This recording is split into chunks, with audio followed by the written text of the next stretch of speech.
Please understand, the first step is visualizing. You are looking through your third eye and look through your third eye to my third eye. Second step, close your eyes and visualize intense light. Golden light is entering into your body from above, the sky, entering into your head and getting centered, functioning, active on your third eye. Now, close your eyes. Visualize the heavy white light, golden light is landing on your head from the cosmos and getting activated and centered on your third eye. Close your eyes and visualize the energy entering through your head and getting activated and centered on your third eye. Look through your third eye to my third eye. Shake. This technique which I initiated you now, you can practice this every day. This is the first step to awaken your third eye. Practice this every day, at least for next 21 days. You will experience awakening of the third eye and Kundalini Shakti in the third eye.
Third eye.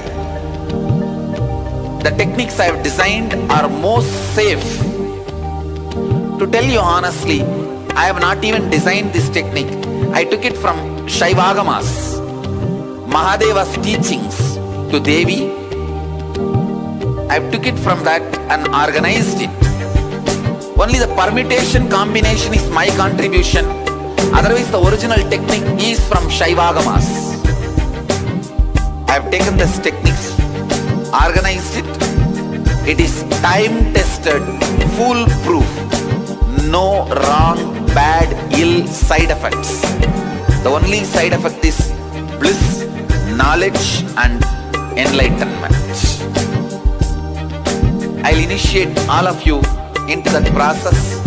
Listen to the technique properly.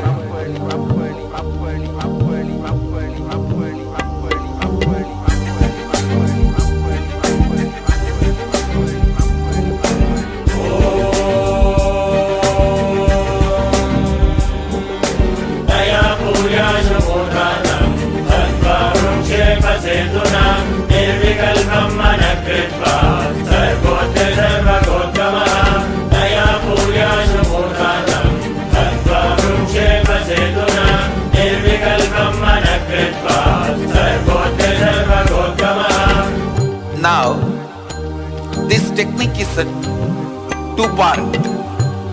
First part, with your open eyes, start visualizing. I welcome you all with my love and respect. Let you all open all your three eyes. Om Nithyananda Paramashivoham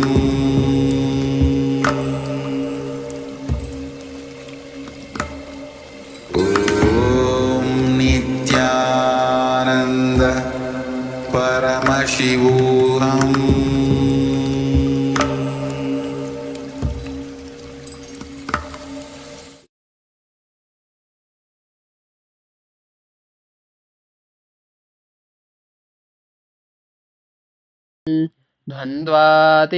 गगनसदृशं तत्त्वमस्यादिलक्ष्यम् एकं नित्यं विमलमचलं सर्वदी साक्षिभूतं भावातीतं त्रिगुणरहितं सद्गुरुं तं Namami.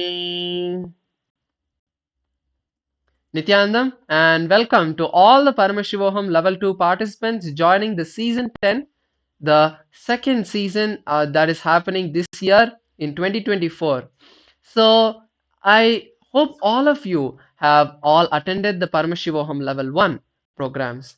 So, in the Paramashivoham Level 1, we basically learned about the basics of ourself, who we really are, what is our identity, what is the energy channels that are there, and we also learned about the seven chakras. So, all of us have these intra organs which are there inside us, which Paramashiva has given all of us. And with the initiation and blessings of the Supreme Pontiff of Hinduism, we all have been awakened. We all have been initiated into this science of power manifestation. So, as the first session of this entire season of this program, we are going to be having the session of the demonstration of the power manifestation. So, what is this demonstration and why is it so important? Why is it placed as the first session of this entire program? To answer the first question of why is it the first session and why is it so important, we need to see that our lives are constricted because we have forgotten this beautiful ability of manifesting the Shaktis of Paramashiva. We have all seen in movies like Superman or Spider-Man, we have seen them fly and to having superhuman ability and saving the world, but that is just an imagination to us. When we actually see in our life, in our day-to-day life, can we actually manifest this? Can we actually have this superhuman ability? The answer is yes. And for all of us to know that this possibility is available for us, that is why we are having this first session of the power manifestation. In this first session, all of you are going to be seeing us, the Balasans, the initiated Balasans by the Supreme Pontiff of Hinduism, manifest the powers of Paramashiva. It may be just a few powers, but that is more than enough to give you the confidence that these powers are possible, that we can manifest powers and greatly, immensely improve our life, because when we want something to manifest in our life, we don't need to struggle so much like we do in our day-to-day life, whether it's to get wealth, health, or money, whatever it may be. We don't need to struggle anymore. We just need to pray to Paramashiva, connect with him, and manifest the energy of the Icha Shakti, and that will happen in our external world. So this is the science, and this is the reason why we are manifesting the Shaktis of Paramashiva as the first session. There's also another important component, that is the mirroring of neurons. So what is mirroring of neurons? Mirroring of neurons is a scientific process that scientists have found today, that when you see a person who is radiating a very low consciousness, a negative energy that is able to influence you, or a higher, more positive and powerful energy that is able to influence you, your brain starts to mirror the same thought process, the firing of the neurons. That same activity, the brain activity that's happening in my brain, can also be mirrored in yours. So when that happens, what's the benefit? The benefit is that you automatically start to believe that these powers are possible, that you can manifest, breaking all of your self-doubt, self-hatred, and self-denial, giving you the confidence once again that these powers are possible, that we can manifest the powers of Paramashiva. So these are the first and most important questions that is answered for all of you. Let us now get into the understanding of where these powers are sourced, Who gave these powers? Are we hardwired to manifest them? What is needed to manifest the powers? And all of the other questions. So let us now go into the depths of the power manifestation. Now, we'll be entering into the power manifestation itself. And the power which we're going to be manifesting first is the power of the body scanning. So, for the participants who are joined in the Zoom with us, we are going to be manifesting all these divine power manifestations. Whoever wants to have the power manifestation, whether it is the body scanning, remote vision, or the consciousness over matter, any of these powers that you want to manifest, that you want to experience, see the demonstration of these divine third eye power manifestations, you can put a comment in the Zoom chat or in the YouTube comments, whichever platform you are with us on. You can leave a comment on us, and anyone who wants to join on the Zoom, you can go ahead and sign up at eCitizen.info/PSM. If you're watching us on YouTube, you can go ahead and sign up over here, and you will be able to join us on Zoom, where you can see us and we can see you and manifest these demonstrations for each and every one of you. So you can go ahead and sign up for the Paramashivoham program if you have not signed up already. And you can also experience these divine power manifestations for yourself directly. So go ahead and sign up if you have not yet signed up for the program, and you can experience these divine power manifestations happening right now. So we'll be beginning the first power, which is the power of body scanning. So anyone who is interested in experiencing the power of body scanning, you can go ahead and put a comment in the Zoom chat. All the participants who are with us on the Zoom, you can go ahead and comment on the Zoom chat to experience this power.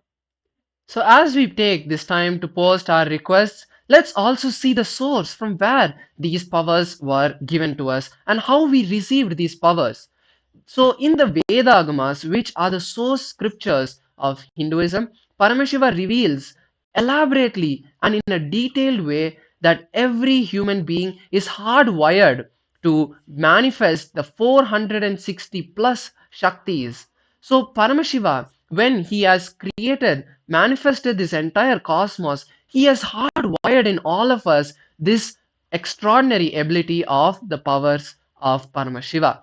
So we are all hardwired to manifest it, and there is nothing extra that we are adding. It is in our very being that we have this ability to manifest the powers.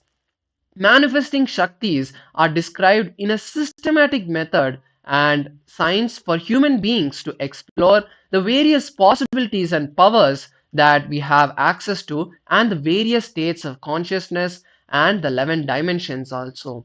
Shaktis manifest from the fundamental cognition that you are a divine being, not that you need to become divine.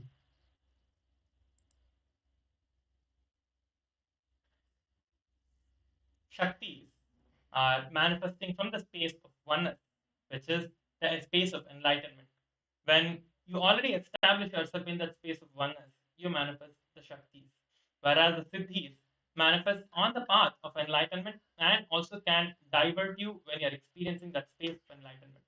Shaktis manifest from the initiation of the Guru. Once you receive the initiation from the Guru, where each and every one of us here are going to be receiving the initiation today into all of these divine power manifestations. Each and every one of us are going to be manifesting these divine Shaktis, which are the powers of Paramashiva, whereas Siddhis are also manifestations which happen on the path to enlightenment, where you get to manifest powers, but you have also the possibility of getting diverted and distracted from the ultimate goal, which is experiencing the ultimate enlightenment itself. And once you're initiated by the avatar, the Shaktis are permanent. Once you're receiving these initiations, these Shaktis stay with you forever. But the Siddhis are not permanent and do not stay with you forever and do not give you the experience of enlightenment directly they themselves. So now let us see the science of power manifestation, how it has been authenticated in 4 different levels. These are called the pramanas or evidences. So there are 4 different categories through which 4 different filters which are put for us to authenticate if a particular power is actually given by Paramashiva, is actually manifestable, or has it been just is it or not authentic? So the first level, the first filter, the first evidence that we have is the shastra pramanas. The Shastra Pramanas are the direct words of Paramashiva. When Paramashiva revealed the signs of power manifestation to the entire world, those words which were written down by different rishis and masters of the ancient times, those very words of Paramashiva are the Shastra Pramana. We have the Agamas, the Tantras, the Vedas, all of them are the Shastra Pramanas. Next, we have the Apta Pramanas, the stories and historical events of various masters and even the events that have happened, like in the Ramayana or the Puranas, whatever has happened in the centuries of the humanity, all of the times that the powers were manifested by these great masters or great beings like Hanuman or Rama or Krishna or even Paramashiva himself, whenever they came down and expressed these powers to once again revive this science of power manifestation, all of those are the Apta Pramanas. Then we have the Atma Pramana. This is where Swamiji himself has experienced these powers, because only after Swamiji experiences and verifies if the Apta Pramanas and Shastra Pramanas, meaning the historical events and the words of Paramashiva, are in alignment with his experience, he gives these powers to us. That is the Atma Pramana. And finally, we have the Pratyaksha Pramana, which is the scientific or the empirical evidence. These are scientific researches which are being done on the power manifestation or on the people manifesting the power manifestation, including the Supreme Pontiff of Hinduism himself. When he manifested these powers, they had tested the brain, they had measured the brain activity of the Supreme Pontiff of Hinduism itself, and we have seen these evidences also. So we'll be seeing them now. So let us now move into a video where we are listening to the Shastra Pramana, Apta Pramana, Atma Pramana, and the Sakshi Pramana, where the Supreme Pontiff of Hinduism is giving the experience to us.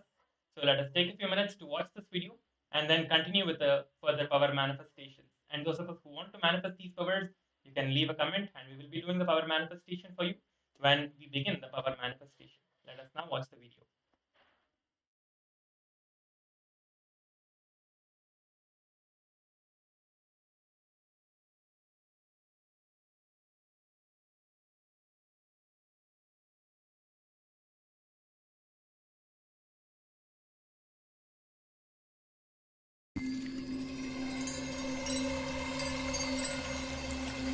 I welcome you all with my love and respect.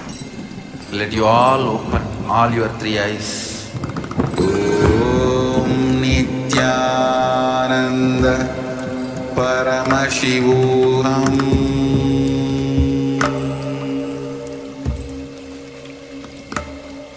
Om Nithyananda Paramashivoham.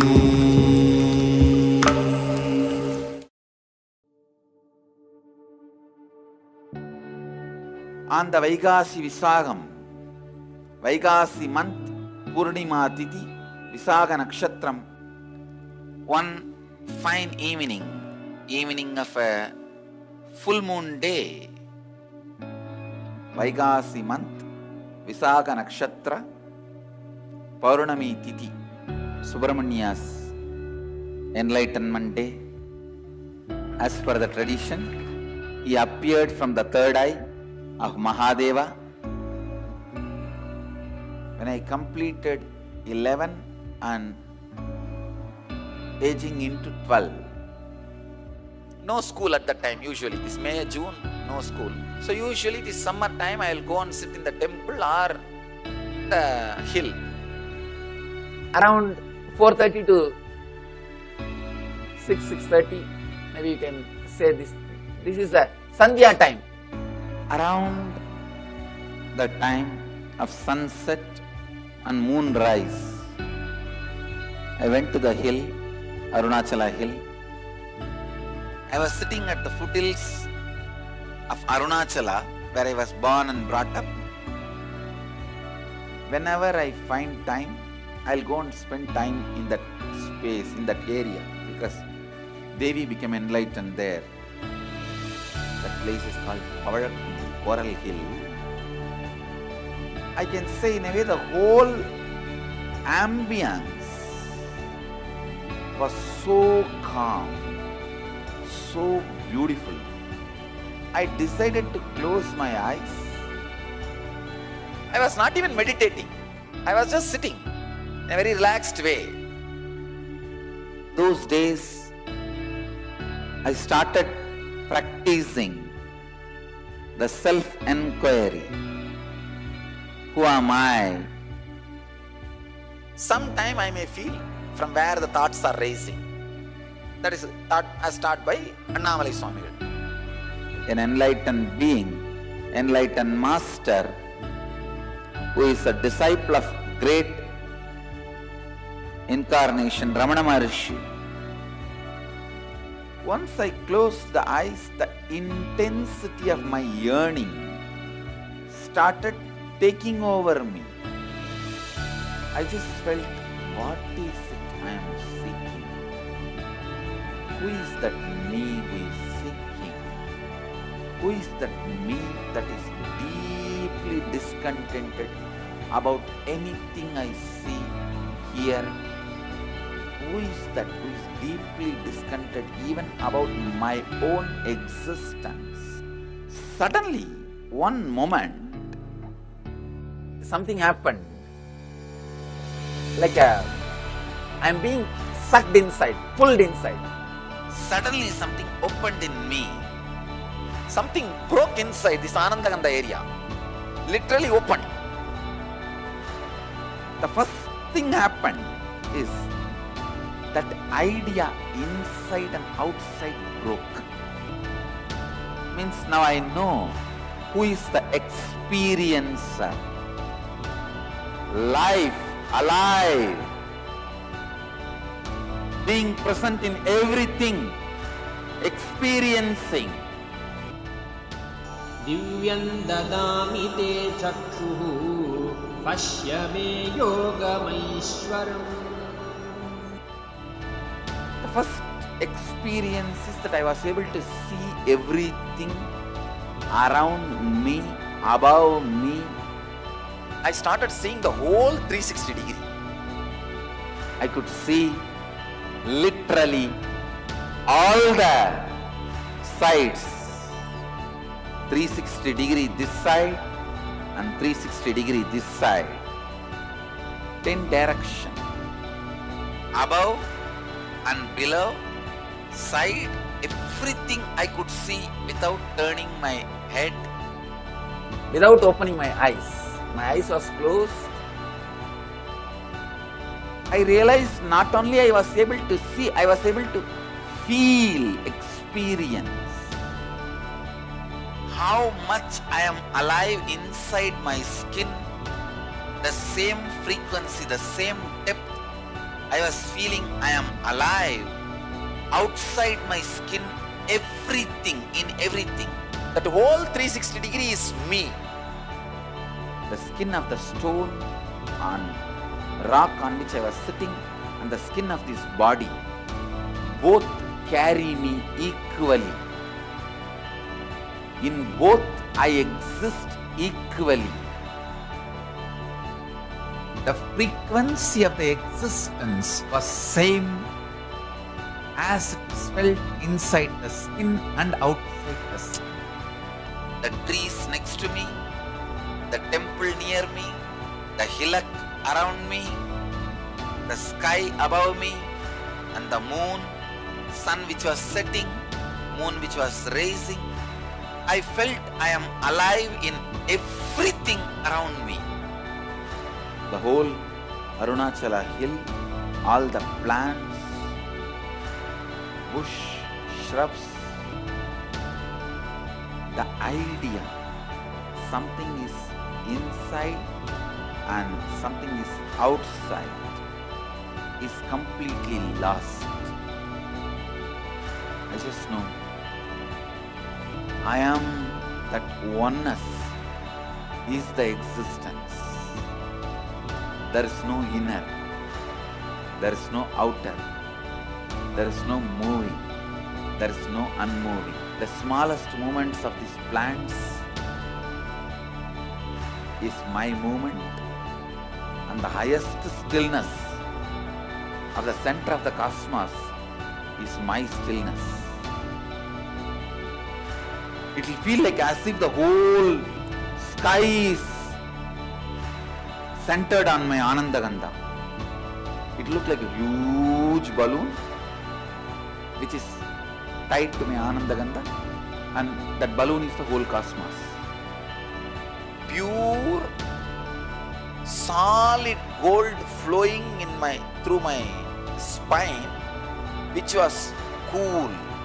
Full 2.5 days I was able to see all 360 degrees continuously. Whether I went to the home or anywhere I was walking around, I was able to see the whole thing. I went and told my godmother, Vibhudananda Puri.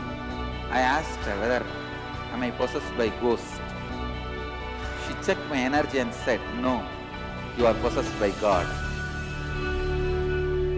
The vision of seeing 360 degrees is settled, but that experience of I am one has never left. Now, that very experience getting reproduced in so many Gurukul kids, even adults. Love. Wow.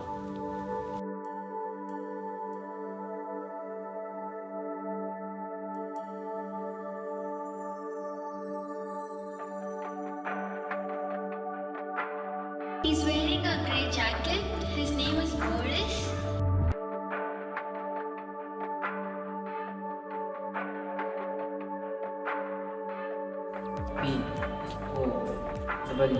P-O-E-E-K.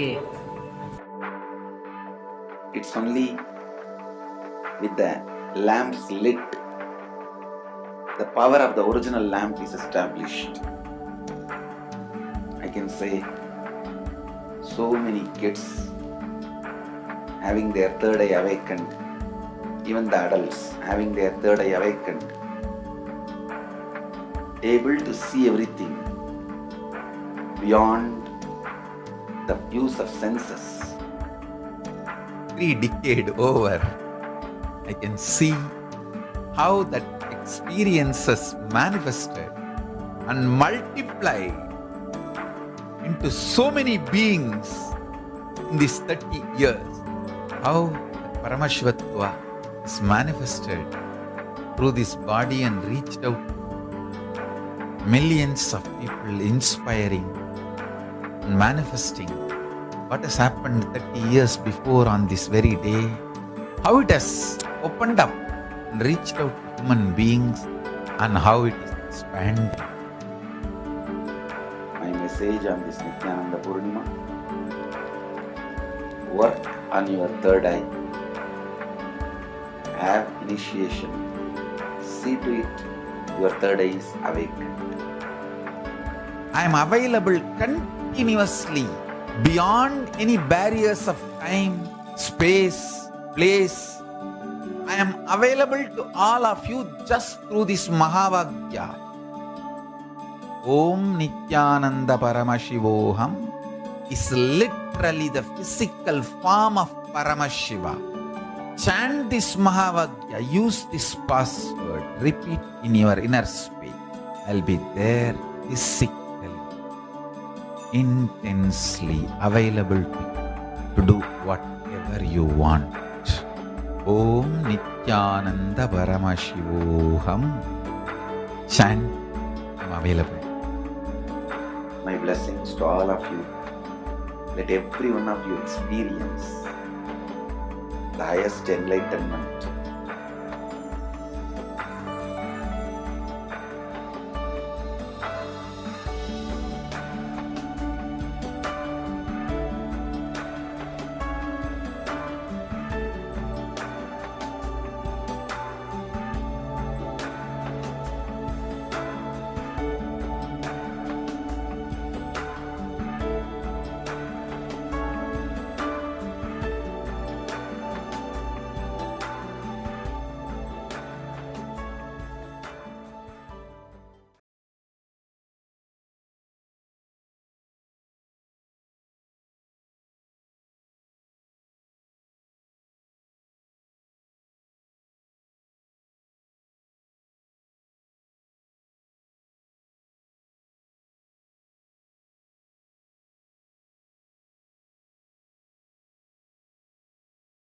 Yes. So that was the beautiful Atma Pramana, where Swamiji explained about how he experienced the intra organ called third eye. The third eye is not just something that we use to manifest powers, but it is something that will guide us when we connect with it. It's an intra organ that can guide us. It's like the cosmic browsing center. So, when you have any problem, whether physical or mental, or even in the physical world, when you have a wealth crisis or you need healing, anything that is there, you can use the third eye to manifest that in your life. Let us now see where in the scriptures does Paramashiva reveal about the existence of third eye. This beautiful intra-organ called third eye, Paramashiva reveals about it in the Vijnana Bhairava Tantra. This is a beautiful scripture which is there in the Kularnava Tantra, where Paramashiva in the Tantra reveals about the Shastra Pramana for the power of third eye. So I'll be chanting the Shastra Pramana for all of you and giving you the translation and the explanation of this beautiful Shastra Pramana. Kapalantarmanonyasya तिष्ठन्मीलितलोचनः क्रमेण मनसो दाड्यात् लक्षयेत् लक्ष्यमुत्तमम्. This beautiful Shastra Pramana. The translation for this goes as, by fixing the mind on the inner space within the crown center, sitting stably without any movement, having the eyes closed in succession. By that stability of the mind and inner space, through the power of the third eye, one directly sees the ultimate goal, Lakshyam, by having the vision beyond the sight that reveals any place or object, attaining the space of oneness with the source, Paramashiva. So here we can see Paramashiva says that when we enter into the space of oneness, the third eye becomes active and we can see any place or object. So now let us see the the scientific evidence for this beautiful power, where science has foolproofed and tested that this is a real manifestation. The manifestation of the third eye is real, and all of us can know and believe, can in our inner self, we can now confirm through science that these powers exist.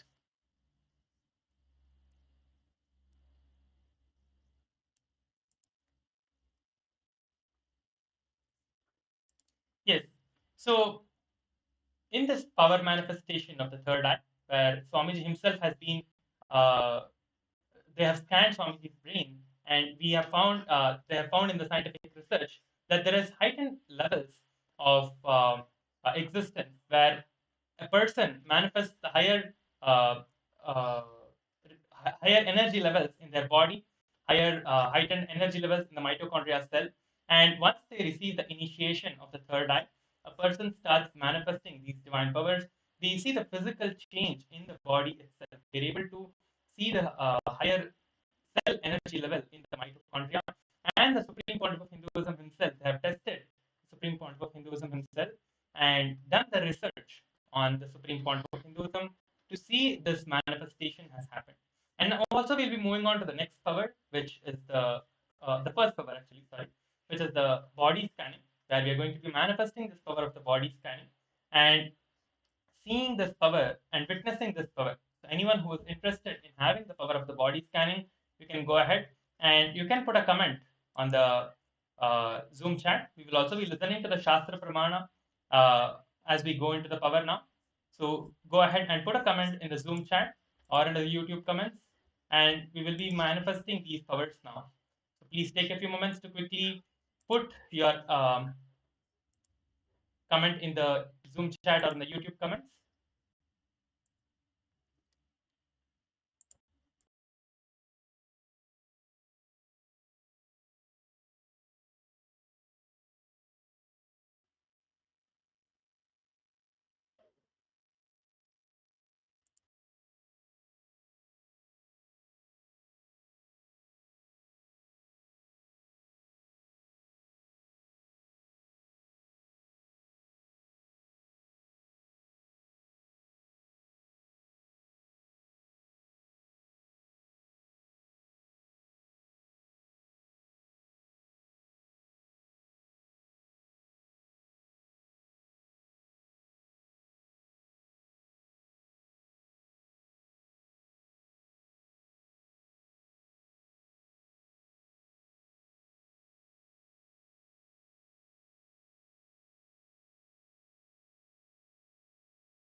Yes, some participants have messaged requesting for the body scanning. So we're now going to be manifesting this power of the body scanning and scanning for the participants who have requested for the body scanning. So I see one participant has requested for the body scanning. So we'll be doing the body scanning now and revealing the revelations for the participant who has requested for the body scanning. So now, first let us listen to the shastra pramana before entering into the power manifestation itself. And then we will be entering into the power manifestation where we are going to be witnessing the divine power manifestation. So let us now chant the shastra pramana and then enter into the power manifestation. स्वदेहे जगतो वापि सूक्ष्मसूक्ष्मतराणि च तत्त्वानि यानि निलयं ध्यात्वान्ते व्यज्यते परा. Bhagavan Paramashiva says, cognize deeply that from the subtle to the subtlest constitutive principle of your whole body, which is the Swadeha, or of the whole universe, simultaneously consist of the essential reality. They are being absorbed in their source cause, Paramashiva. By the experience of such restful awareness, one becomes complete from all thoughts, and the ultimate universal divine power, Paradevi, Adishakti, is revealed, and the supreme power manifestation happens. So, this is the beautiful Shastra Pramana for the power of the body scanning.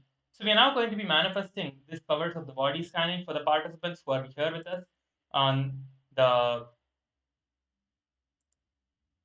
Zoom and the YouTube. So if anyone else is interested in the power of the body scanning, you can go ahead and put your comments. I see some of the participants have still not turned on your camera.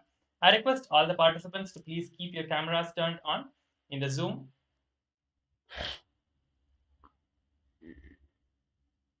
Please take a few moments, and if anyone else wants to have this power of the body scanning, you can go ahead and put it in the Zoom chat.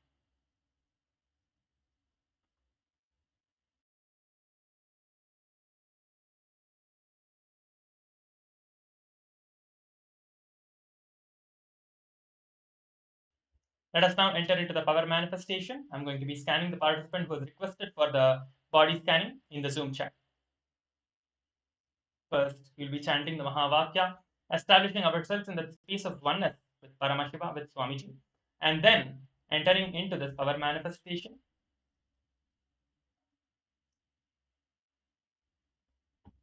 Om Nithyananda Paramashivoham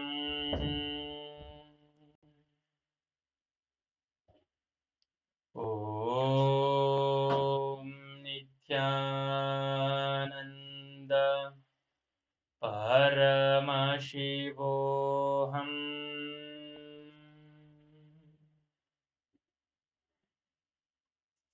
Om Nithyananda Paramashivoham.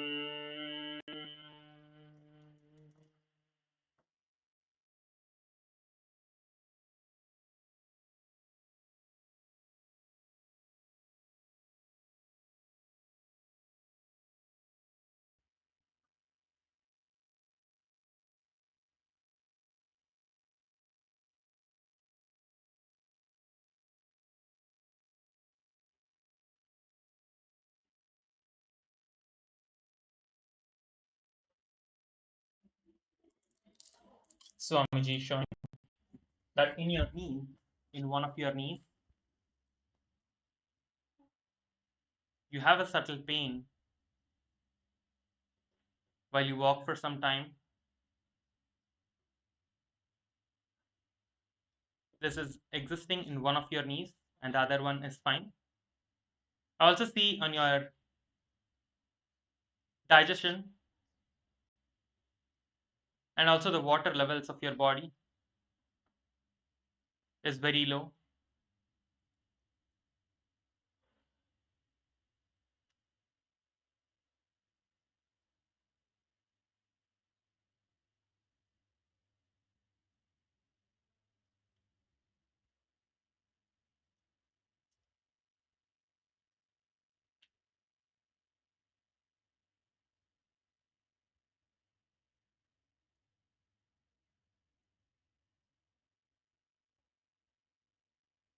There is also a mild headache that you're facing.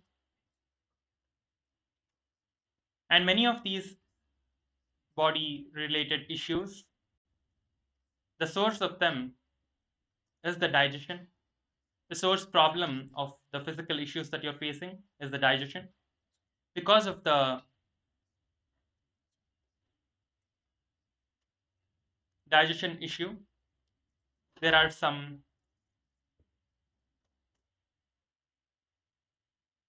other manifestations of the physical issues happening.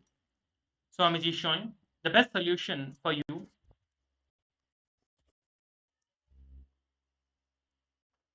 is to start the Nirahara Samyama, which is a detoxification process for the next 21 days of the Paramashivoham program. Sincerely attend and do the Nirahara Samyama along with the program. You will have the most powerful experience and the benefit during this process.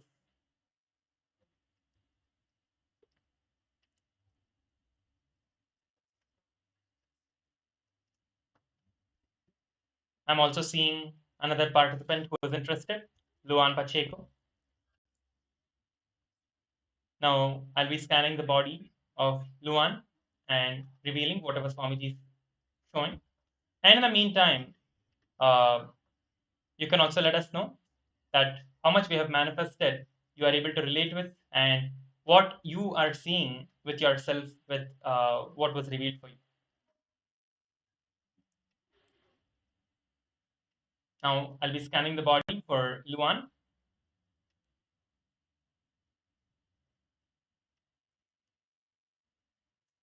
Om Nithyananda Paramashivoham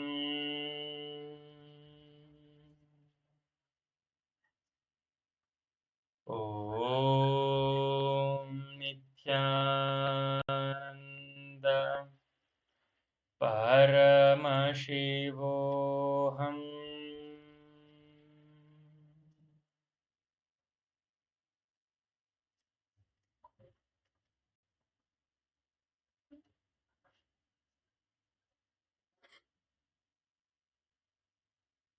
Swamiji is showing that there is a lot of heat being generated in your body, and due to the heat, you have a lot of stress.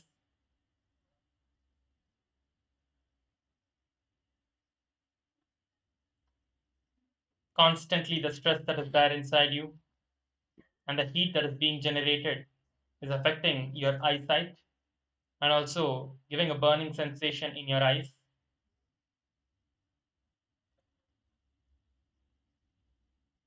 Start doing the Panchakriya to heal your body.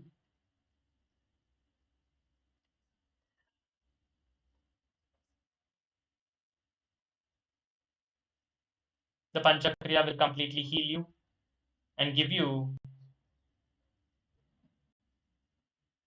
the healing from the stress. And sincerely follow the Nirahara Samyama as well. You will manifest the healing and completion with your body.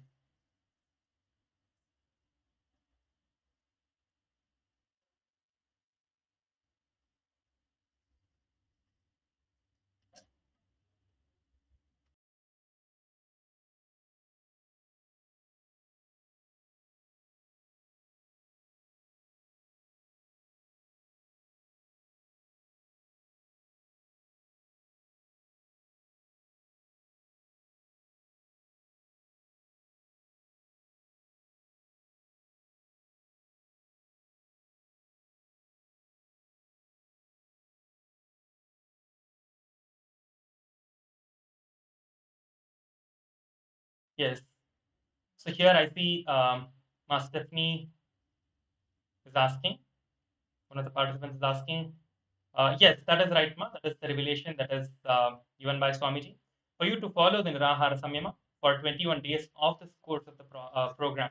So if you do not know what the Nirahara Samyama is, we will provide you the details for that. During this program, you will learn all about the Nirahara Samyama and how to practice this Nirahara Samyama as well. I welcome And you all Nirahara Samyama is a very with my powerful love process and respect. for detoxification. Let you all It is revealed open in the all your Shastra three by eyes. Paramashivoham himself. And this is the very Nithyananda. detoxification and healing different issues and healing all the issues in your body. So we will be going in details of that during this Paramashivoham program as well. So you can make sure to stay tuned to learn all about the Nirahara Samyama also. And yes, so we have another participant, Abhishek. Abhishek Kumar is asking, please scan my body also. Yes, so now we'll be beginning the power manifestation, Aya. So we'll be scanning your body and revealing whatever Swamiji has for you. So you can just sit down in a relaxed way. You do not have to do anything else. You can just sit in a relaxed way and we'll be scanning through the third eye and revealing whatever Swamiji has for you. And also we will be moving on to the next power after this, which is the power of the remote vision. So if anyone is interested in having the power of remote visions, which is the power of scanning in remote distances, whether your house or in any other place, you can put your interest, you can comment your interest in the Zoom chat. We will be doing the remote vision power as well for you. Now I'll be scanning the body for Abhishek Kumar. Let us begin the body scanning now.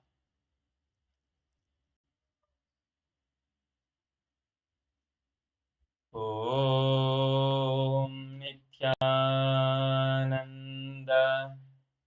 Paramashivoham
Swamiji is showing that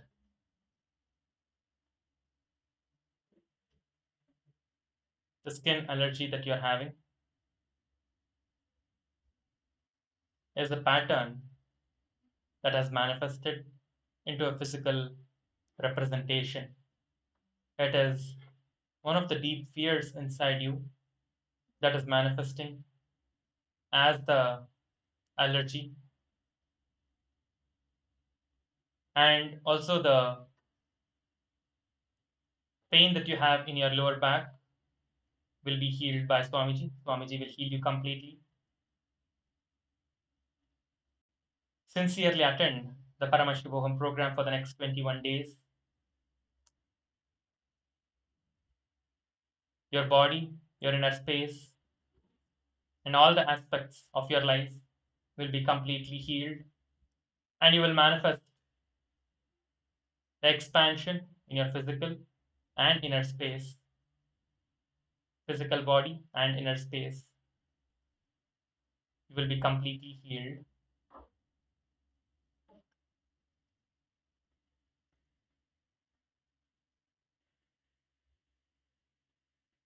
Yes. Also, the participant is messaging. Thank you all. I welcome you all. Comments were correct. for the body scanning. The previous participant is messaging. Thank you all. The comments were correct. So with this, we come to the end of the first power manifestation, which is the power of the body scanning.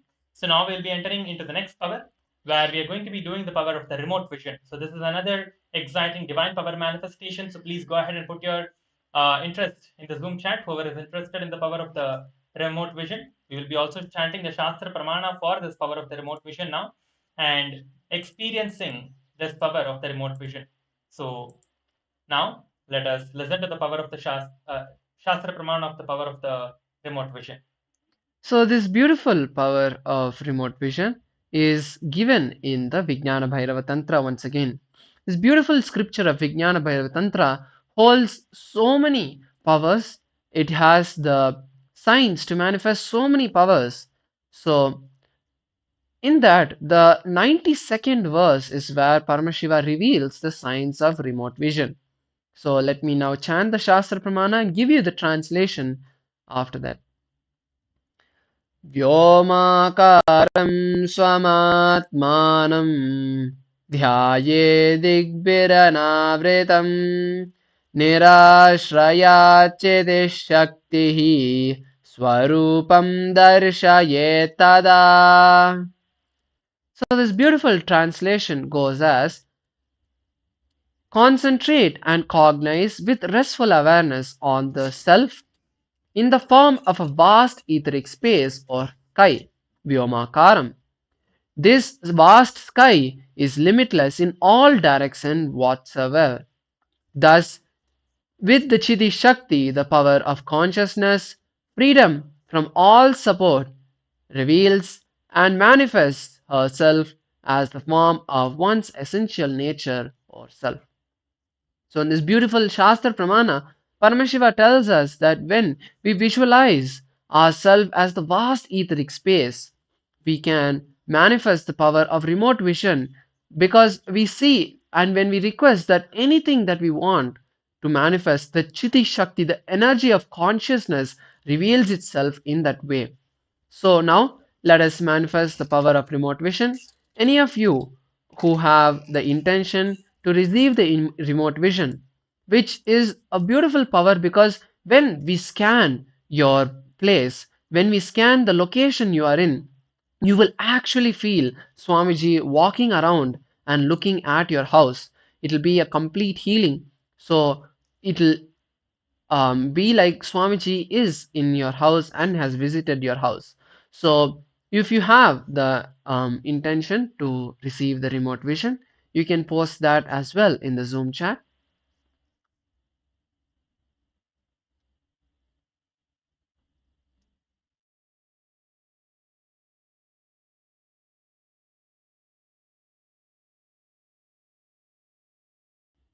Yes, so we have a few participants.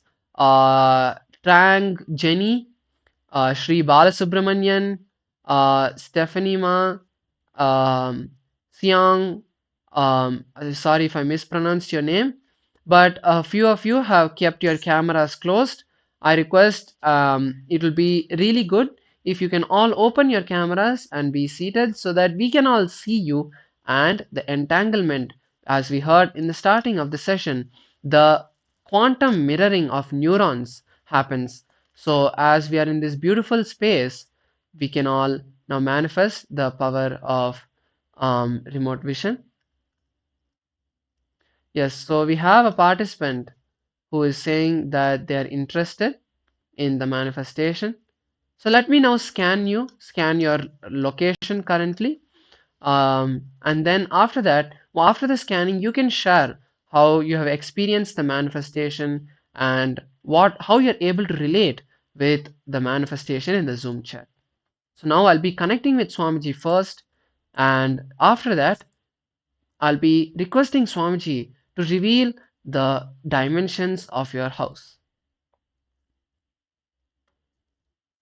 Om Nithyananda Paramashivoham.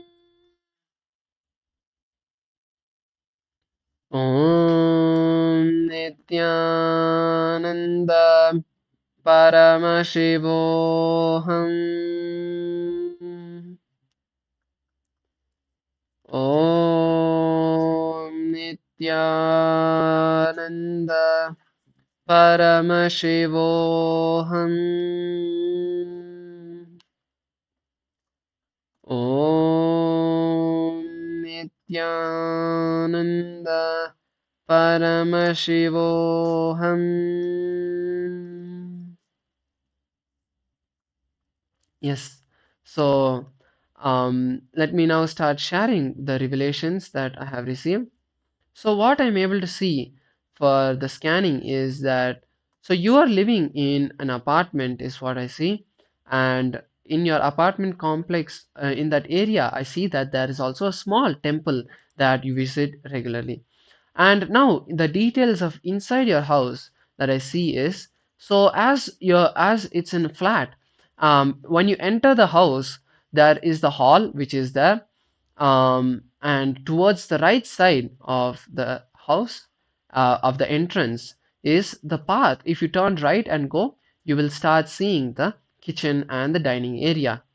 And apart from that, so when you go further into the hall, the hall is facing towards the wall. So there's a sofa which is placed, and in front of that sofa is a TV. Behind the sofa is the path to the further rooms behind. So I see that there are two bedrooms in this house. So one bedroom is accessible from here, as you just behind the sofa, if you go, the bedroom is there. And also in the kitchen, next to the kitchen, I see that there's another bedroom. Now the current room that you are sitting in is the first bedroom, I see.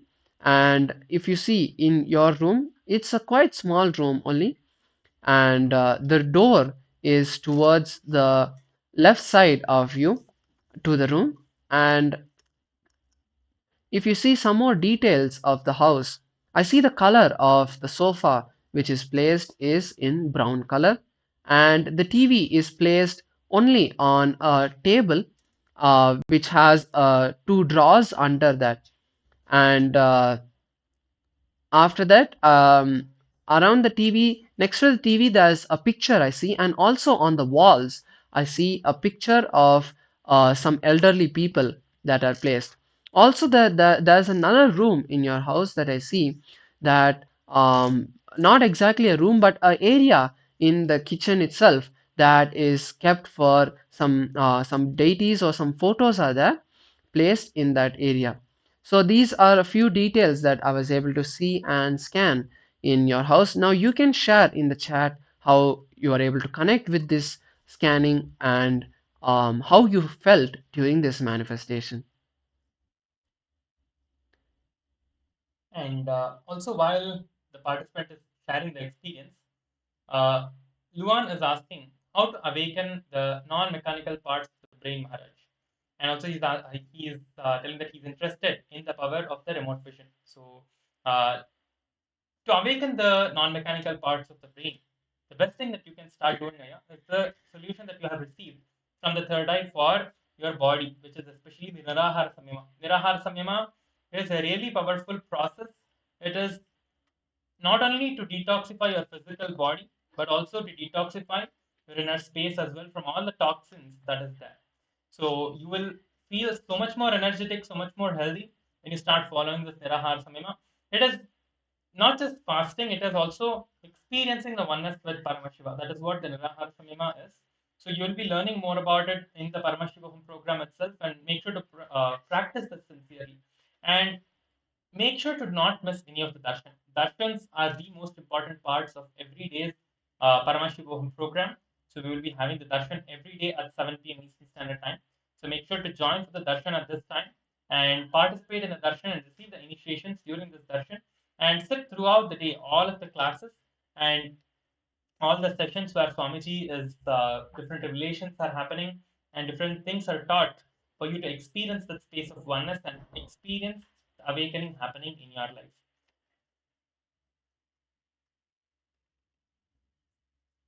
Now we are having the power of the body scan, remote vision. We are doing the remote vision, the power of the remote vision for Yuan. Yes. So, what I was able to scan and see your house is an individual house. I see it's a small individual house, and around your house, I see that there are some trees planted, which are there, and the exterior color of your house I see is kind of a greenish color, and there's red also as the outside color. And so as you enter the house, what I see is as you enter the house, when you enter the house, you first enter the hall room, and towards the left side of the entrance is where I see the setup of the TV and the sofa, the kind of hall which is placed. So I see that there's a sofa, there's two sofas, which one is placed towards the leftmost wall of the entire room, and one is placed facing the TV. So the TV is placed facing the wall, and behind the TV, I see that there is a picture of some person, and towards the left side of the room, I see that there's a window which has been placed, and the colors of the sofa I see is a reddish color I see, and the TV is quite a big TV. I see the company of the TV is Sony, and if you see, the TV is placed on a kind of a structure which, so down there is a drawer, a cupboard kind of place, and above that is the TV. Then I see a kind of a structure around the TV, and which ends up in another platform to keep some small objects above the TV is there. And so this is the hall setup, and in front of that I see another brown color oval shaped table which is placed, and on that I see some books and newspapers. Now, going further inside the house, what I see is towards the right side of the entrance is the kitchen which is there. So when you enter the kitchen, you see that's the kitchen and dining area which is together there. So the kitchen is in a kind of L, and towards the rightmost wall I see another door which is there just for the kitchen to go to the backyard. And so the kitchen is in an L shaped, and there are two windows mainly placed in the entire kitchen, and the kitchen is on one side, and towards the other corner of this room is where I see the dining area. And after that, going more inside, I see that there are two bedrooms in this house. One bedroom, so to go to the bedrooms, we come back to the hall and we go inside a kind of a small, not exactly room which is there, but there's like a pathway. And then that pathway, behind the hall, from the hall, there's a pathway, and then there is two doors which are there. So both the doors are two different bedrooms that I see on two sides of that pathway. One is a bit smaller bedroom, and the other one is right behind the kitchen, that area. So I see that you are in the smaller bedroom right now, and the color of that bedroom is, again, I see a greenish color. And some details about the bedroom, if I see that there's a bed which is placed, so the entrance is there. So once you enter the room, towards the left side, sorry, the right side is where I see the entire bedroom, which is the bed which is placed. And on the right side, sorry, left side corner is where I see there's a cupboard, there's a wooden cupboard in which you keep all your items. Also, I see that there is a kind of shelf which is built, a kind of a concrete shelf for keeping your items, which is also there next to the cupboard. And also I see in this room, I see a big picture of Swamiji, big in the sense like maybe a 1 foot or 2 foot a tall picture of Swamiji which is placed. So these are some details, just a brief overview of your entire house that I'm able to see. Now you can share in the chat how you are able to see what you were able to connect with the scanning that has been revealed. Yes. Thank you so much for sharing, Maharaj. As Luan Aya is sharing his experience about the power manifestation, I just wanted to share this. Abhishek Kumar has shared that for the previous revelation that he had, okay, it matched very much magical. Yeah, thank you so much for sharing, Aya. So this is the power manifestation of the remote vision, and it is not only possible for us, but it is possible for you as well. It is possible for anyone who wants to manifest it. And the most important part of this power manifestation is not the power manifestation itself. It is the space that you experience. It is the experience that you manifest, the experience that you have while manifesting these powers. That is what happens when you receive the initiation from Swamiji. You're able to get into that higher space of consciousness, higher experience. You will start experiencing. So these powers are possible for anyone to manifest, and whoever wants to manifest this, make sure to attend the Paramashivoham program sincerely without missing any of the sessions. You will manifest these powers, and you will manifest the higher states of consciousness as well. I would also like to share another important point. You may be thinking, okay, I have experienced the body scanning, I've experienced the remote vision, but how can I use these powers in my daily life? That is a very, very beautiful question that most of us have had. And it is very important that we answer it, because if we see, the power of body scanning is not just to be able to scan someone and say, okay, you have a headache or you have this and this is the solution. It is to scan your own body, and we will be experiencing that in this program. You will be initiated by Swamiji himself to scan your own body, not just others, but yourself. Whenever you feel any small headache, or even if you are in having a very big health issue, you can scan yourself and see where is the source of this problem, which organ is not working fine, what is the component that your body needs to restore itself to the best health. That is the way you can use the power of body scanning in your daily life to be able to see and heal your own self, because whenever you scan your body, you are healing it as well. So that is a benefit of the manifesting of body scanning, where you are able to heal and scan yourself and see where any problem is happening. The also, when you get the ability to scan your body, you can also scan your thought currents.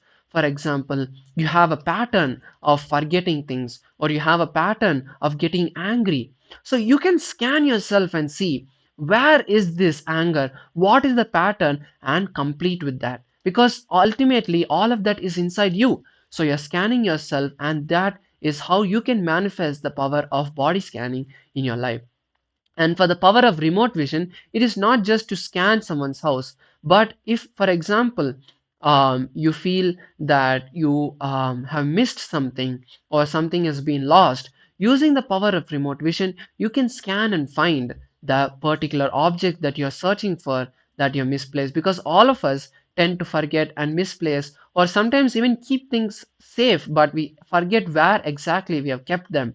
So using the power of remote vision, you can find these things. So this is the benefit of why we manifest, and these are just very basic powers that we are going to be initiated. We are also going to be initiated into so many other powers. So attend the entire 21 days of the program. And with this, we are now going to be moving through the third and last power, but this is one of the most powerful manifestations of Paramashiva that we can all experience, the power of consciousness over matter. It may look outside as a very simple power of being able to move something without your hands, but there's a bigger and a deeper ability, a deeper power manifestation that we can do with this power of consciousness over matter. So first, let us see the demonstration of these powers without further ado, and also let's hear the shastra pramana of the power of consciousness over matter.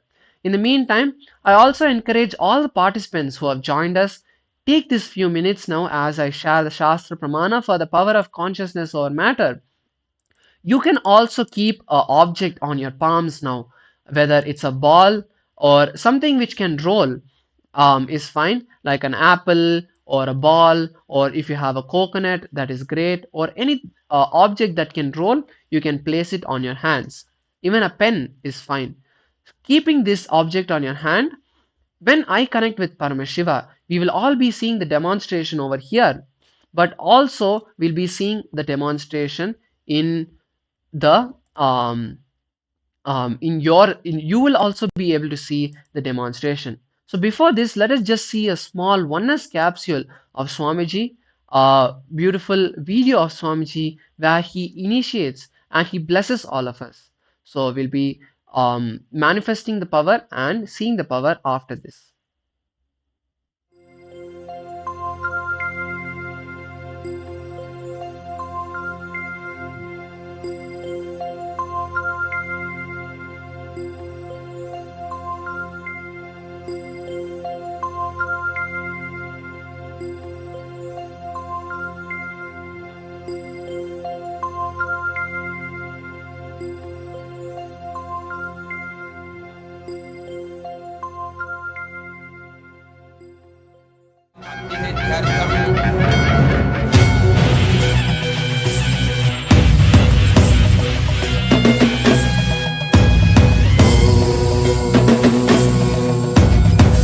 राजाधिराजाय प्रशक्यशालिने नमो वयं वै श्रवणाय कुर्महे क्षमे कामान् कामकामाय मह्यं कामेश्वरो वै श्रवणो ददातु कुबेराय वैश्रवणाय महाराजाय नमः சனடி போற்றி சிவன் சேவடி போற்றி நேயத்தே நின்றடி மலனடி போற்றி மாயப்பிறப்பருக்கும் மன்னனடி போற்றி சீரார் பெரும் துறையினம் தேவனடி போற்றி ஆராத இன்பம் அருளும் மலை போற்றி ஈசனே சிந்தை கவலம் நேசனே நீ வருவாய் பூவோடு கனிகளை கொண்டு உன்னை பூஜித்தோ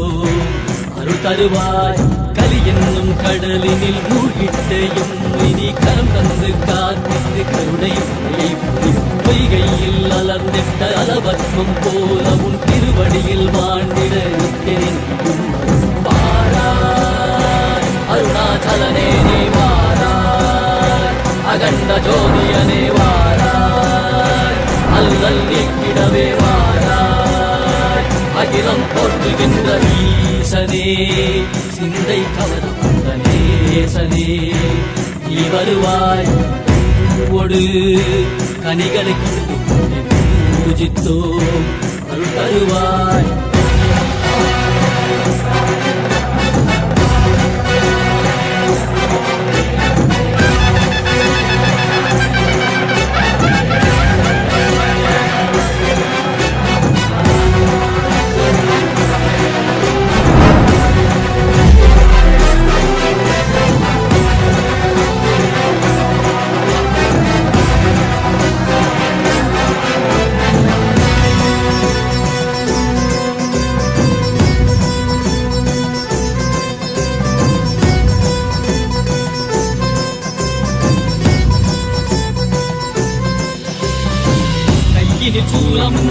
மெய்யினில் வில்வமும் நிறையா கடல் நீர் குடியோடு தரிசனம் அருளவா செம்பொன் மாட சிற்றவை தனிலே சிந்தை கவர்ந்த உன்னை சிக்கன பிடித்தேனே வந்தும் புகழ் பெறும் நான் வரை நாயகா மதியனில் நிறைந்திடுவாய் மதி உணராதவர்க்கு மதி உணர் செய்திட வான்மழு நீ ஏந்திவா அறவாடிட சூழ்ந்திட நீ வருவாய் அகம் உணர்ந்திட புறம் அழிந்திட புலித்தோலோடு நீ வருவாய்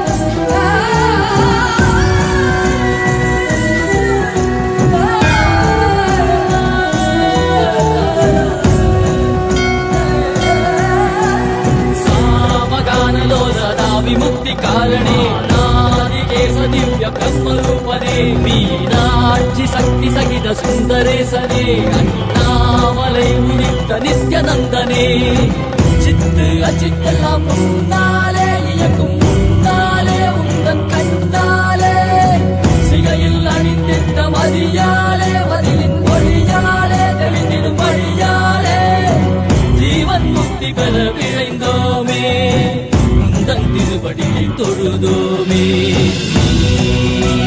வெள்ளியாகினாய் கேள்வியாகினாய் கேள்வி காண பதிலுமாகினாய் ஆகினாய் உலகமாகினாய் அதுவாகி அருள்படை தரும் கர்ம விதைகள் தீர்க்கும் காசிநாதனே எங்கள் கர்வம் போக்கி எம்மையாலும் நேசனே ஏகாந்தமாக ஏக பாதம் தூக்கியே மணியாரை காக்க வேண்டும் நித்யநந்தனே ஈசனே சிந்தை கவர வந்த நேசனே நீ வருவாய்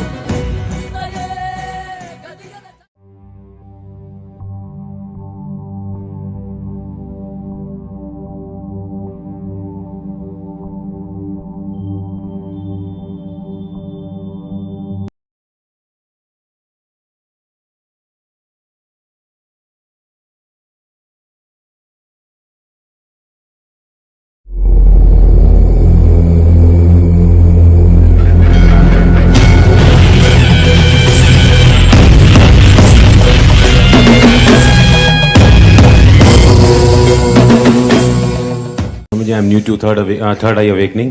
Please tell us a little bit more about third eye awakening, how we can use it. Your Kundalini Shakti will be raised and kept in the third eye, established in the third eye. So when that Shakti is established in your third eye, it awakens and it can cause multiple type of miracles.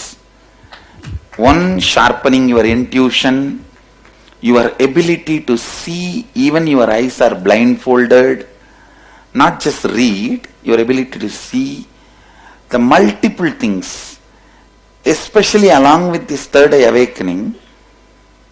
The spiritual process expands your vision, gives you the larger vision of life. Larger vision of life. It is not just like one power I am giving it to you. It is a kind of a expanded vision I am providing to you. So this expresses as power also. You can see the kids. Yes, I saw the videos. Day one, when I initiated, day one, kids have started reading. First initiation. With adults it takes few days. Reason is, you develop lot of toxic contents in your body. Fluoride, other toxins, everything. So, and because of that you develop a negative mental setup, cunning mental setup. So, breaking that and cleaning that, completing that takes few days. That's all. If you decide to be straightforward, integrated and authentic, the toxins will be pushed out of the system. It will be very easy for me to make it happen. That is why I said, all I need from you is, don't try to disprove me, or don't try to ask, does he has a capacity? Today morning I said that a lady who had 10,000 kids does not need to prove once more to you that she is not barren. Understand? And if you are asking, prove me you are a barren, prove me you are not barren, and I have a doubt whether you are barren or not, then the person who is having the doubt is a fool. Understand? And instead of questioning my capacity, or you don't even need to question your capacity. You don't need capacity, any capacity. Decide, Swamiji is trying to make this happen. Let me make it happen. Yes, Swamiji. That's blessings all. for 100% awakening. He is trying to make this happen for me. Let me make it happen. Okay. Let me also cooperate with him. Let me make it happen. That's all I need from you. Nothing else, because the process itself is beyond your mind. It is done in your biomemory. So, nothing else is required. How will we be able to use it, Swamiji? You will be able to use it in multiple ways. Okay. We will be able to multiple know how. Multiple ways. Multiple ways. You will also know. I also know. Okay. Thank you, Swamiji. It is The straightforward, immediate things will start happening is you will be able to even see blindfolded. You will have such a sharp intuition. The moment somebody comes and sits in front of you, you know whether this fellow is here to learn or talk to you or do business or cheat you. You will simply know what the fellow is, what for he is out and what for he is there. So you will have that intuition, clarity in your, it will be useful in your business, in your personal relationship, in your life, in your career, ultimately to live a perpetual completion life of perpetual completion, because this will also make you understand whatever you think as reality itself is a one more dream. See, whatever you dream, it will give you power to make it as reality. Whatever you see as reality, you will realize this is one more dream. The vision will expand. The vision will expand. That is the purpose of third eye awakening. Just reading blindfold, what is the use? Then you can open your eyes and read what is there. Understand? That is only one side effect to prove that it is awakened to you. That's all.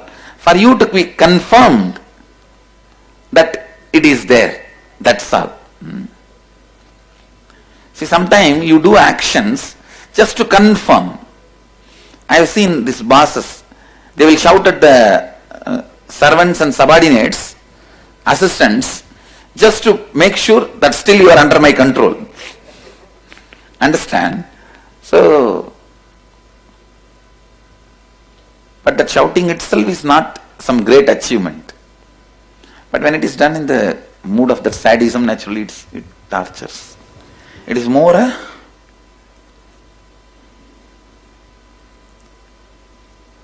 path to help you towards enlightenment. It is more for the purpose of your enlightenment. But fortunately, the powers also express. These powers and experiences gives you a kind of a strength and courage that you are on the right track. Vedantis only travel in a dull path. Shaivites, we have a celebrative path. Having experiences, powers, joys and sharing, radiating, the path of Shaivites. After this Shivam, like third eye awakening and Kundalini awakening, what will be the gap up to the enlightenment? So actually I can say, already the enlightenment has started oozing in your body, only then you can have the third eye awakening. So your third eye awakening has happened, the pipeline is established. After that there is no such thing as gap. Your decision to more and more intensely entertain that thought current and energy. okay. See, that thought current and the energy when it enters, it makes you reinvent your life. Okay. Your decision to reinvent your life and allow it to express through you. That's all is enlightenment. So it is more at the our mind level I need to convince. I can tell you, with this third eye awakening, you will be able to function in multiple levels without the use of mind.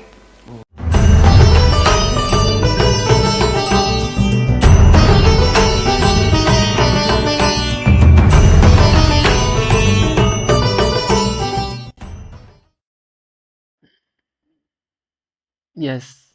So all of you have now seen the beautiful video and oneness capsule of Swamiji. Now in this beautiful space, let us manifest the powers of consciousness or matter. I'll now be chanting the Shastra Pramana for all of you, which is from the 20th verse in the 95th Dharana. In this beautiful verse, Paramashiva reveals the technique and the science of manifesting the power of consciousness on matter. Let me now chant the Shastra Pramana for all of you. क्वचिद्वस्तुनि विन्यस्य शनैर्दृष्टिं निवर्तयेत् तज्ज्ञानं चित्तसहितं देवि शून्यालयो भवेत्. The translation goes as, by fixing the eyes on a particular object, vastu, one should slowly withdraw the sight from that object as well as eliminate the knowledge of that object along with the thoughts and impressions. Then, O Devi, one abides in Shunya, the state where there is nothing other than this exists, meaning the state which is all inclusive and infinitive, which is in oneness with Paramashiva. So as we can see here, Paramashiva says that when we connect with the particular object and become one with that object, when we want to manifest anything on that particular object, we can manifest that. So now let us enter the power manifestation. So Premasur Pamaraj is going to be now holding a coconut, and all of you as well can hold the particular object on your palms and keep them in the camera so that it's seen in the camera. You can hold the object like this, making sure the palm is flat, and be seated in a comfortable position. I will be chanting the Mahavakya, connecting with Swamiji and requesting him to manifest the power of consciousness over matter. So let us now begin the power manifestation. And if you do not have a coconut, you can use any other object as well, any other fruit or anything else that is in round shape that you can roll off of your hand. You can have them on your hand. If you do not have a coconut with you, you can use any other thing as well to manifest this power. So you can just show that in the camera. You can just hold, place it on your hand and hold your hand in front of the camera. And let us all manifest this power together now. We are going to be manifesting the power for everyone who is wanting to show your hold it, wanting to manifest this power as well. If you would like to manifest this power, you can show it, and we will be manifesting this power for you.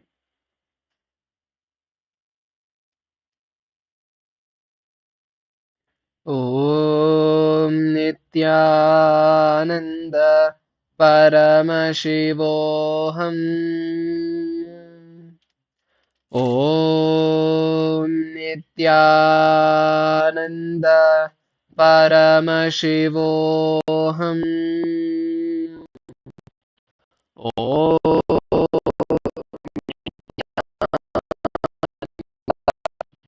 Paramashivoham.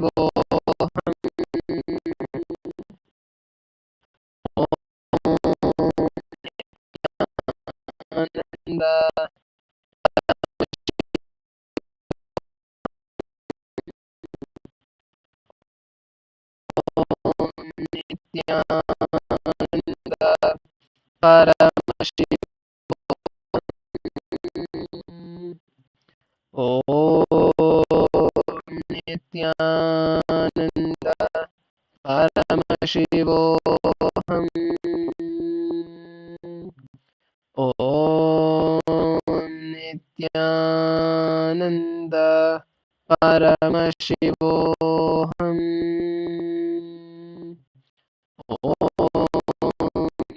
Nityananda Paramashivoham. Nityananda Paramashivoham.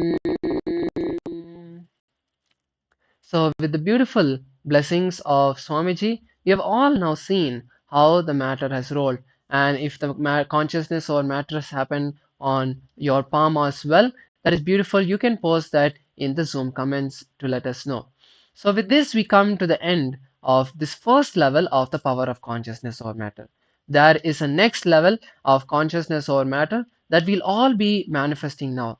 So we are going to be manifesting the power of making the Atmalinga stand. So what is the power of making the Atmalinga stand? The power of making the Atmalinga stand is we have all been initiated in given by Swamiji himself a Spatika Linga, a Linga which is made out of a crystalline material called Spatika. So this Atmalinga has been energized individually for each and every one of us, and when we connect with Swamiji, we can make the Atmalinga to even stand on our hand vertically without touching it. So let us now first see a video where Swamiji shares about the Atmalinga and how the power of the Atmalinga is very powerful. So let's watch this video and then we'll be manifesting the power.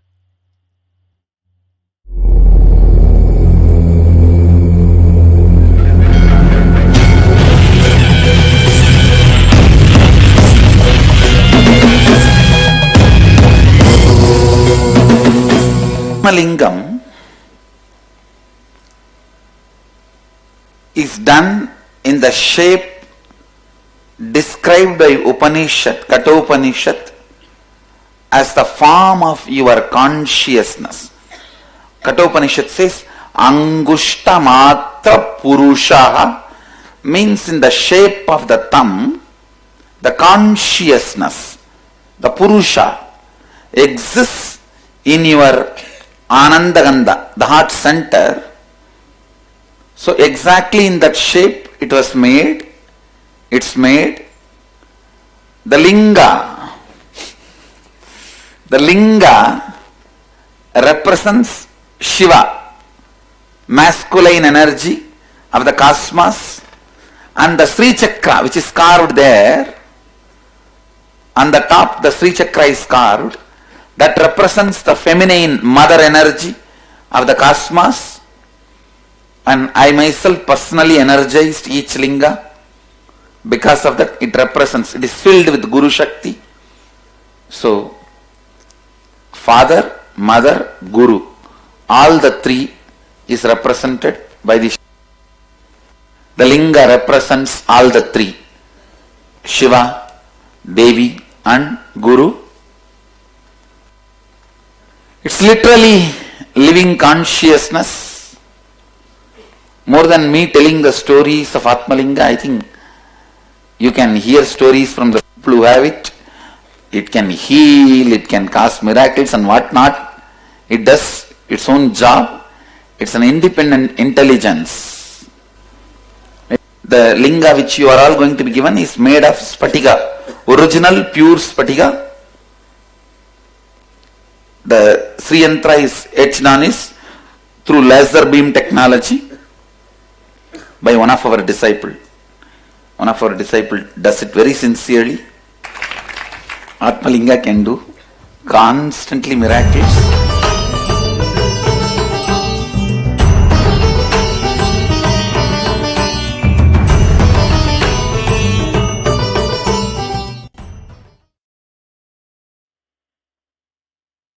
Yes. So now we are going to be manifesting the power of the Atmalinga standing. So let's all now see the Atmalinga in the close-up. So if you see the setup which we have over here, this is a pillow which I have placed, and on top of the pillow is my palm. My palm is placed on this pillow so that when we see our palms, it is not straight because of the fingers are thinner and the palm becomes thick, so our hands end up becoming a little bit slanting. So that is why we are putting the pillow to make the palm straight and make sure that there is no the surface of the palm is flat. So once I place now the Atmalinga on my hand, we can now authenticate this power even more. So let me explain that the Atmalinga, as it is made of crystal, it is a stone. So we can be 100% sure that no magnet can be used to make the Atmalinga stand. And when the Atmalinga stands, I will be also circling my hand around the Atmalinga, and we will all be able to see that even at that time there is no movement in the Atmalinga except maybe a little bit shaking of the hand, but that is not making, there is nothing external which is making the Atmalinga to stand. So now let's enter the power manifestation itself. I'll be now connecting with Swamiji.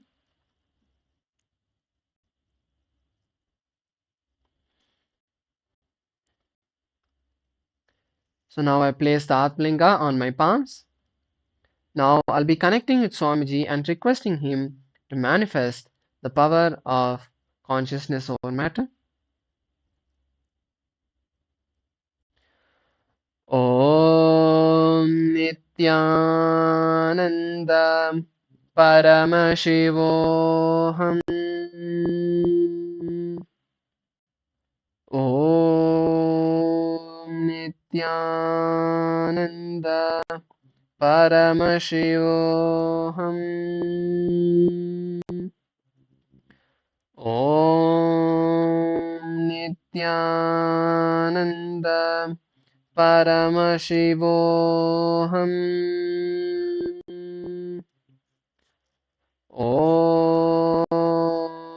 Nithyananda Paramashivoham. So now the Atmalinga has started standing. Let me now circle my hand, my finger around the Atmalinga. So we can see at this moment there is no movement in the Atmalinga itself. Let us now continue the power manifestation. We'll be seeing the Atmalinga stand completely. Om Nithyananda Paramashivoham. Om Nithyananda Paramashivoham. Om Nithyananda Paramashivoham. Om Nithyananda Paramashivoham. Om Nithyananda Paramashivoham. Om Nithyananda Paramashivoham. Om Nithyananda Paramashivoham. Om Nithyananda Paramashivoham. So we've all seen the beautiful manifestation of the Atmalinga standing, and even it also rolled on the other side. So now that we have manifested these powers, let us understand what is the importance of this power and why is it so special. Because if we see in a very logical way, we can say that, oh, I can make a coconut roll, I can even break a coconut just by throwing it on the ground. Why do I need the power of consciousness over matter? When we see that the power of consciousness over matter is when we manifest the power of consciousness over matter, it is not just about moving the matter, but it is about what we can move in our lives. If we see, oh, I can throw a coconut and break it, is that the same way that we feel with wealth? Can you just say that, oh, I can just make how much ever wealth I want? That is where our limitation comes. The human limitation is only on the physical realm, but with the powers and initiation of Swamiji, we can go further beyond.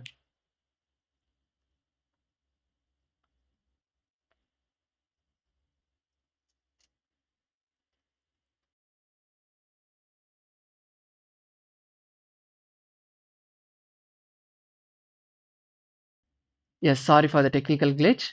Let's continue. So I was saying that the human limitation ends with the ability of the physical realm, but with the initiation of powers of Swamiji, you can manifest anything that you want in your life, because everything that we want externally, except ultimately enlightenment, is can be manifested. But even enlightenment, which is the ultimate moksha, that if we want to manifest the spiritual bliss that we want to experience, that too can be manifested by power of consciousness over matter. If we see in our life, or we see in the world, the power of telekinesis that they say that you might have seen, that is different from this. If you see in the life of those who manifest the power of telekinesis, can you see that they are happy, they are making enormous amounts of wealth, and they are blissful and happy in their lives? That is not the case. But when you manifest the power of consciousness over matter, it brings inner bliss, inner peace. It brings externally anything that you want to manifest. For example, you want to manifest wealth. Every day morning, just sit with a coconut on your hand or sit with an object on your hand. Decide intensely that as this coconut rolls, that reality you want to manifest is also happening.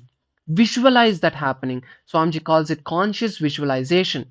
Using the power of consciousness over matter, you can manifest wealth. Because wealth, ultimately, what is wealth?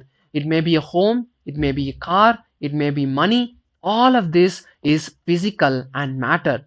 So consciousness over matter can be applied in this aspect of your life. It is health you want, then healing your body, manifesting that reality can also be done by using the power of consciousness over matter.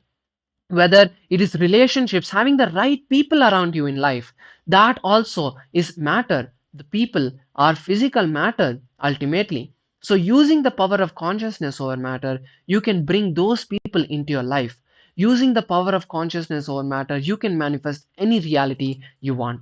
So that is the ultimate conclusion and cognition we need to take away from this power manifestation, that making our lives much more divine and extraordinary is why Paramashiva has given us these powers, and by the initiation of Swamiji, all of us can manifest these powers. There's nothing else needed.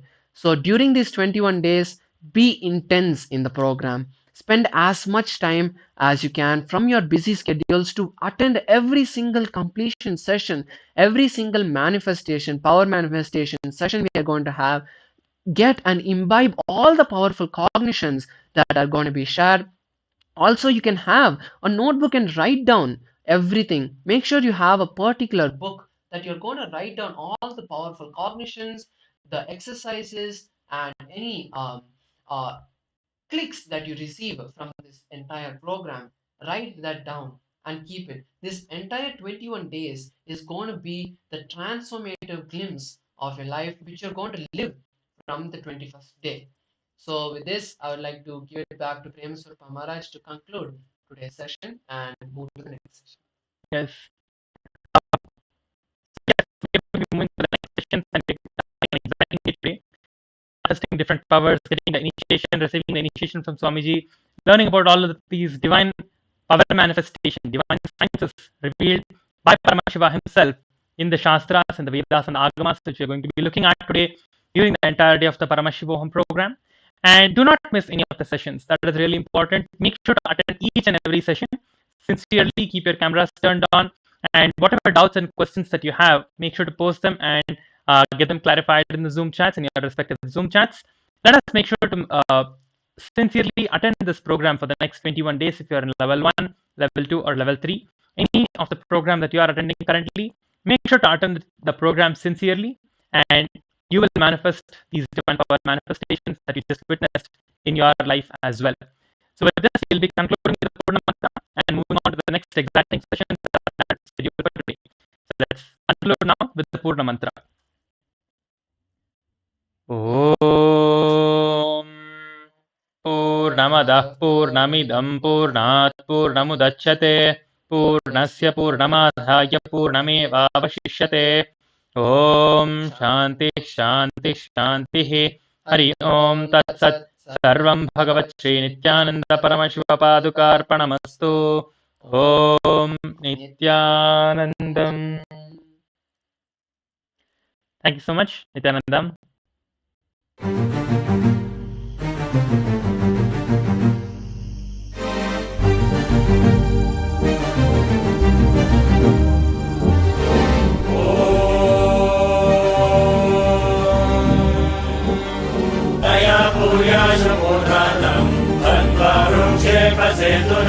Nirvikalpam manakritva sarvote sarvagotamaha daya puya sarvote sarvagotamaha.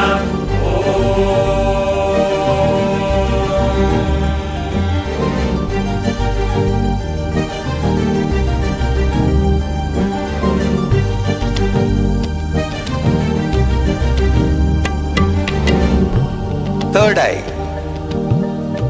The techniques I have designed are most safe. To tell you honestly, I have not even designed this technique. I took it from Shiva Agamas, Mahadeva's teachings to Devi. I took it from that and organized it. Only the permutation combination is my contribution. Otherwise, the original technique is from Shiva Agamas. I have taken this techniques, organized it,